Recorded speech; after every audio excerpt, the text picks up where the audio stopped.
What's up, YouTube? It's Mateo. I'm back from my 3-month vacation of no videos. Yeah, I just let my girlfriend borrow the camera and then just got it back recently, so that's why I haven't made any updates. But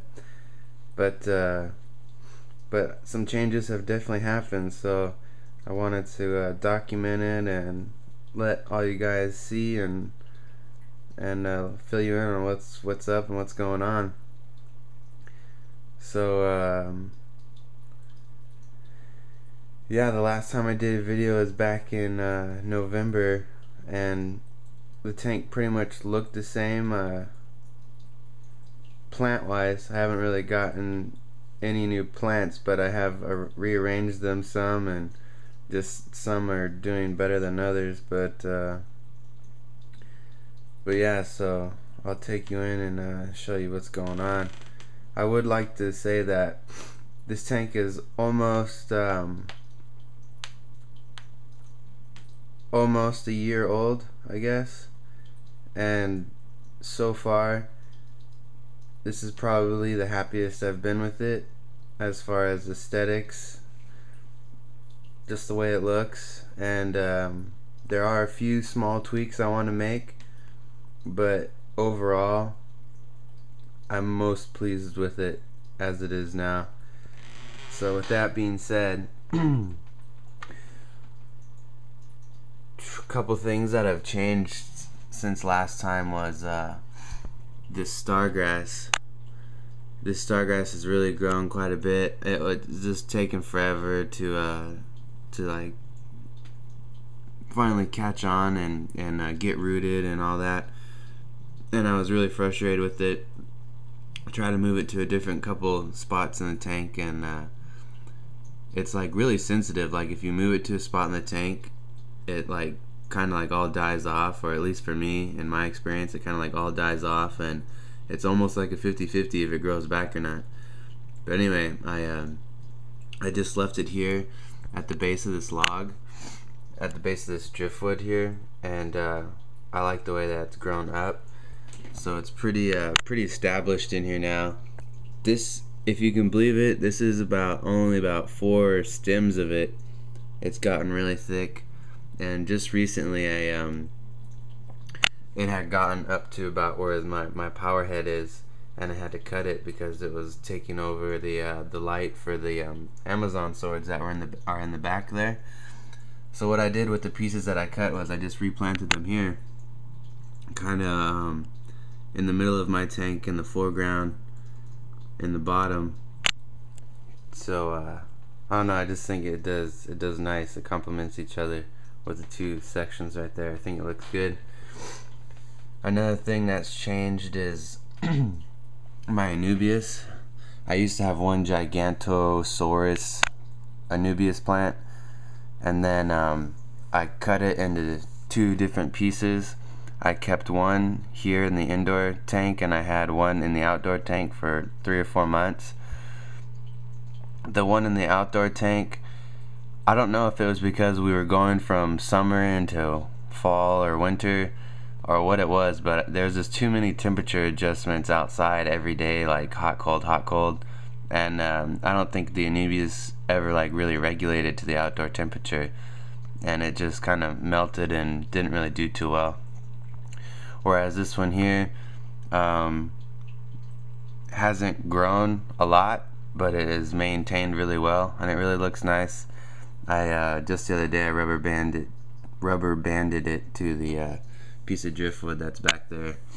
I did just have it just chilling in the bottom here, but I decided I wanted it to make it a little more part of the scape and put it up there on that piece of driftwood. This crip right here, I kind of think is almost one of the main pieces in the tank. It's definitely one of the oldest. It's an OG plant. It's one of the original ones I got like day one. It's quite decent size, and I really like it. I don't know if crips shoot off runners, or I don't really know how that works, but I kind of want to propagate this plant. If anyone has any ideas or suggestions.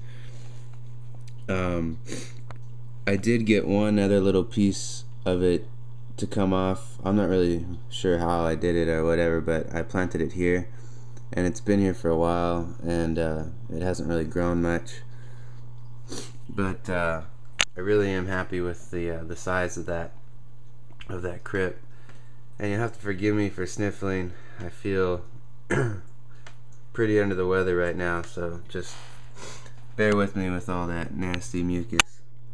I really like these two riverstone rocks that I have on either side of this crip. I think it looks pretty sweet. I like the red one because it ties into the red tiger lotus and also the red serpe tetras. My jungle val, I'll bring you over to the side of the tank here. My jungle val is growing, but it's not very healthy. Like, it's really brittle.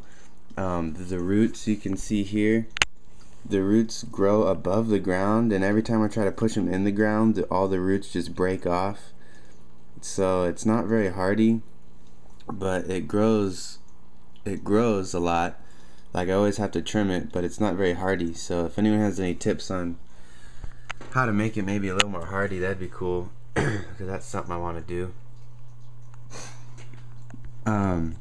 As far as my red tiger lotus, it used to be like 4 times this size with 4 times as many leaves. I have a bunch of small leaves down here at the base of it, down in and behind the stargrass, and then a couple just right above it. But they were very old. They were on there since, I mean, the thing first bloomed, and it had gotten some algae problems, and some of the fish were taking nips out of it, and it was just decaying. So I decided to trim those leaves off, and that's what opened up this area right here. The lily pads are still good to go. They are ever growing and ever coming up to the top. It's actually remarkable how this plant grows all from one small little bulb. I've gotten, at least since I've had this plant, at least 35 or 40 lily pads that have come to the surface. It's just pretty crazy how that bulb just reproduces itself over and over. I'm not sure what the life expectancy is of that actual bulb, but it's pretty cool. Java fern. I have a pretty nice chunk of java fern here. I just stuck in between in between these this hardscape with some rocks, and happy with that. It looks pretty cool. I like it. My moss ball is actually grown, which is cool. I think that moss ball actually helps a lot with, as far as filtration of the tank. It's almost like an internal filter in a way, with how much it just absorbs a lot of not only physical particles and fish waste, but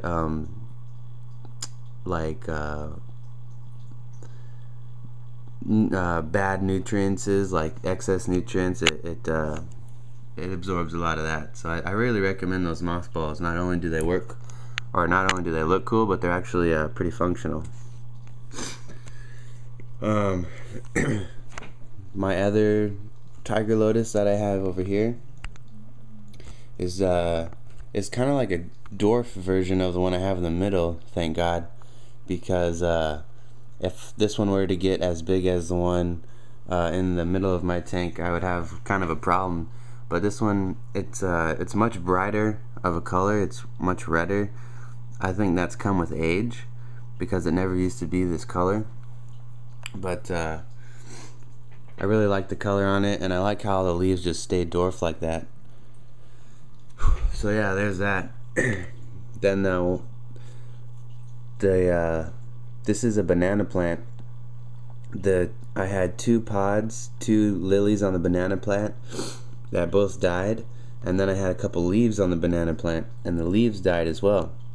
But as you can see, I have 2 leaves that I have just sprouted out during this last week. That's why I really wanted to get this video up, so I can document these leaves, because the lily the leaves, the lily pads on the leaves grow really, really quick all the way to the surface, and I've never seen banana plant lilies grow to the surface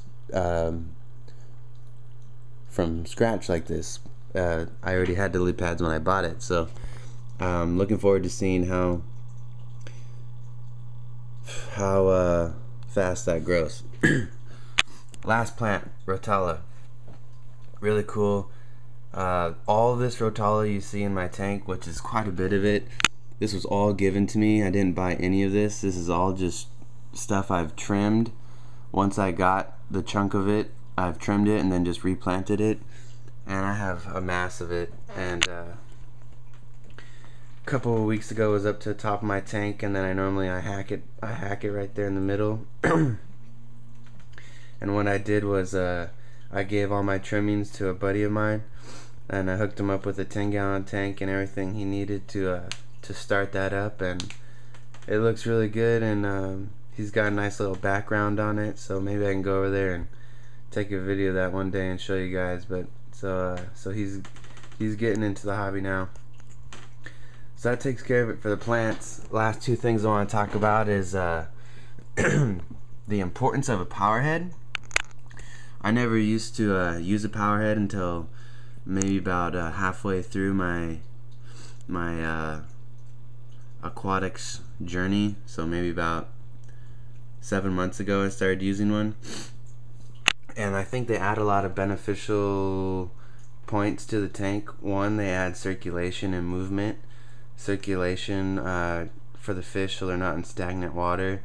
Two, with the movement, it helps the plants a little bit, and it also helps algae from growing, like on the leaves of the plants and or on the glass.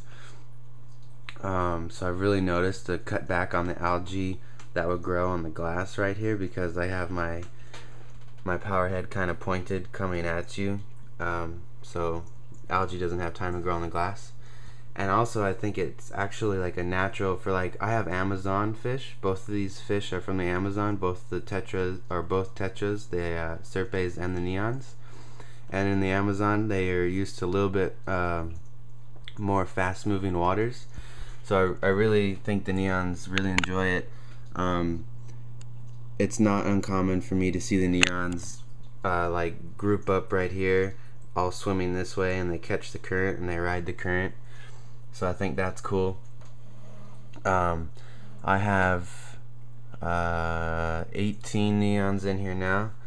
I have 5 Serpe tetra, 1 Amano shrimp, and 5 Cory cats. I'm really digging on these. Like, the more neon tetras you have, just the better they look. I love it when they school, and most of them are pretty fat and pretty hardy. I had one bad experience with a bunch of neon tetras, and literally, like, I bought 15 of them and all 15 of them died. So I really recommend, when you go to buy all fish in general, but ones that are usually susceptible to diseases, and ones that just aren't as hardy as your normal fish, like cichlids, they're pretty hardy. But anything with smaller fish, I really recommend that you go up to the glass of the tank. And I know you're not supposed to tap on the glass or whatever, but like, tap on the glass of the tank and see how the fish respond. That's like the first thing I do when I'm looking at buying a school of fish, especially neon tetras. I'll go up to the glass and I'll tap on the glass, and if the fish like react and respond and they all try to scatter, that normally means, you know, like they're healthy enough to try to run away from something. They you know, they don't have something maybe internally that's just keeping them from moving. If you're like banging on the glass and they're just like looking at you and they're not even moving, I'm not saying this is a rule of thumb, I'm just saying it's something I've noticed. You know, if you bang on the glass and they don't do anything, they don't go anywhere, that kind of maybe is a sign that they're either not healthy or their bodies aren't, you know, even able to swim away. Then, you know, watch the guy when he's scooping them in the bag. If he's scooping them in the bag and they're like trying to run away, then that's good, and they all school together, that's good. If it's like just picking just picking apples out of a wagon, like he just goes in there and scoops up whatever one he wants, that's kind of a sign that maybe they don't have enough fight in them to live. So that's just what I've noticed. I think I kind of have these neons trained. I got a glass hood up here, and when I open up the glass hood, I kind of like to think I have them trained where they all kind of like come to the surface, to the top, and when they think they're getting fed. But that could just be me. So anyway, this is my 30-gallon aquarium with neon tetras and surface tetras, and I've been gone for a while, but I'm gonna be back now. I want to do some product reviews and things like that, not just tank updates, which I think I've said before but never really happened. See how they're coming up to the top like that? I don't know, kind of makes me feel like I have power knowing I trained a little neon tetra. Anyway, can't believe this video is 16 minutes long. I'll talk to you guys later. Peace.